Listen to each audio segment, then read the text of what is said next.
Agenda revenue का भी हो सकता है, और जो विपक्ष का पावर बनता है उस पावर को एंजॉय करने का भी हो सकता है।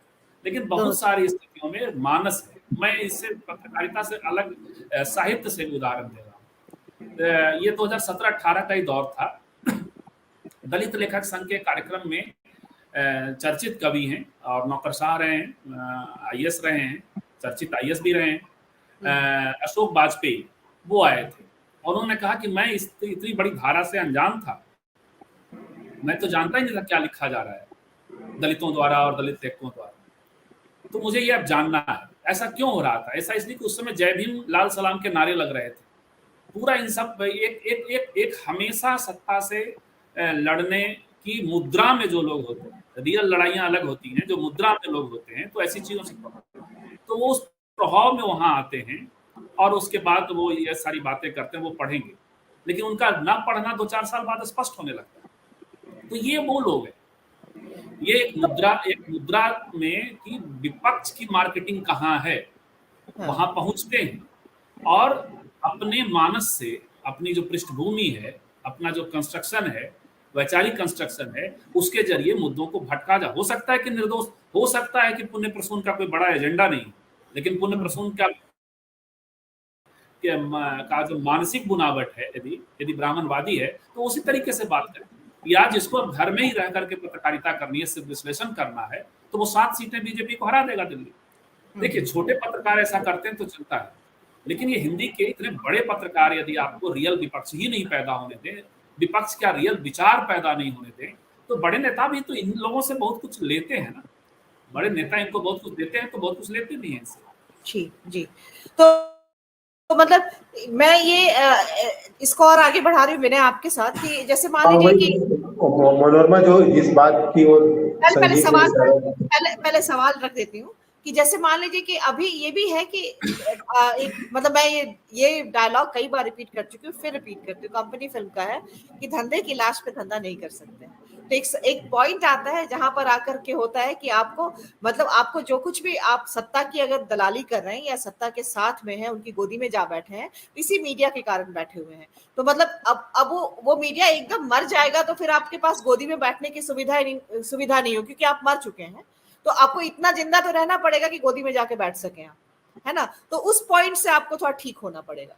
और YouTube वगैरह में जैसे कि आते तो अपनी वो है बाइनरी की बात हम पहले ही कर चुके हैं, तो वो एक फैक्टर है। उसके साथ आपको सब्सक्राइबर चाहिए अपने बलबूते पर ताकि कुछ रेवेन्यू आ सके, ये सब आ सके। अब उस मॉडल में बहुत सारे लोग आए हैं, साक्षी जोशी की भी जो इस तरह से लोकप्रियता हुई है, ध्रुव राठी है, ऐसे ढेर सारे लोग हैं, शुभम गौर की जो हमने बात की, ये सारे लोग हैं, अजीत अंजुम भी हैं, जिनके करोड़ों में सब्सक्राइबर हैं और इन्होंने एक वैकल्पिक जो है रेवेन्यू मॉडल खड़ा किया है, ना सिर्फ की और जब ग्राउंड पे जाते हैं मनोरमा, जब ग्राउंड पे जाते हैं, जैसे किसान आंदोलन पास में था दिल्ली के, वहां गए, तो वो कायदे से बेहतरीन रिपोर्टिंग सामने आती है, वो बहुत बल मिला उससे, तो वो जब करते हैं। लेकिन पॉलिटिकल रिपोर्टिंग के लिए जाते हैं विनय जी, तो वो एक मानस से जाते हैं और वैसी स्थिति में जनता की नब्ज नहीं पकड़ पाते। तो जैसे ये साबित हुआ जब जो कि मतलब जो ये चुनाव का रिजल्ट आया, उसके बाद साबित हुआ ना, मतलब क्योंकि हिंदी का तो सारा का सारा बड़ा पत्रकार फेल हुआ। तो ये साबित हुआ। और ऐसी स्थिति में मनोरमा जी क्या होता है कि जो रियल, जो अभी का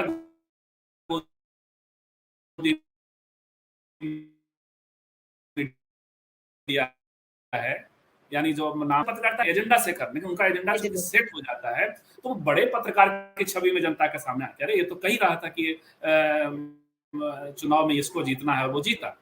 अंग्रेजी के पत्रकारों में शरद गुप्ता गालियां खाते रहे वो, लेकिन आप हिंदी के खास करके स्फीयर में, लेकिन शरद गुप्ता की रिपोर्ट देखिए, कम से कम वो बहुत हद तक सटीक कई बार बोलते हैं। बल्कि हमने तो उस दौरान जो बात की थी, हमारे यहाँ आए थे ये विष्णु नारायण आए हुए थे और ये इन लोगों ने ज्यादा ग्राउंड रियलिटी की बात की थी और ऑलमोस्ट उनके बोलने जैसा ही हुआ था। और जबकि मतलब और ऐसे पत्रकारों की पत्रकारिता खड़ी नहीं हो पाती, विष्णु नारायण की नहीं होगी। हाँ, वो अजीत अंजुम या पुण्य प्रसून की तरह नहीं अट्रैक्ट कर पाएंगे लोग जी।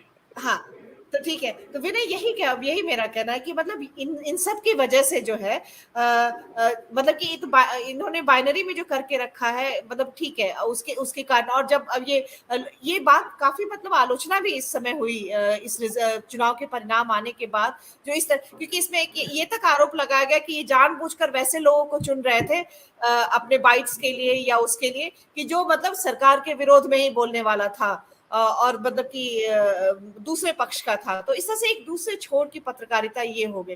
तो आखिर में तो ये भी उतना ही खतरनाक है। और इसके बीच में जो वो पत्रकार है जो ना इधर रहते ना उधर रहते, जो देख रहे हैं वैसा, तो उनके लिए जो है वो एकदम मतलब कि उनके लिए सरवाइव करना मुश्किल हो जा रहा है। ऐसे पत्रकारों का ना उनका नाम है, ना उनके पास पैसे हैं, ना उनके पास प्लेटफॉर्म है। तो मतलब तो ये पत्रकारिता की संभावनाएं पूरी तरह से खत्म होती जा रही हैं ऐसे अगर इस तरह का, आपको नहीं लगता है? और मुकदमे भी उन पे ही, जेल भी उनको ही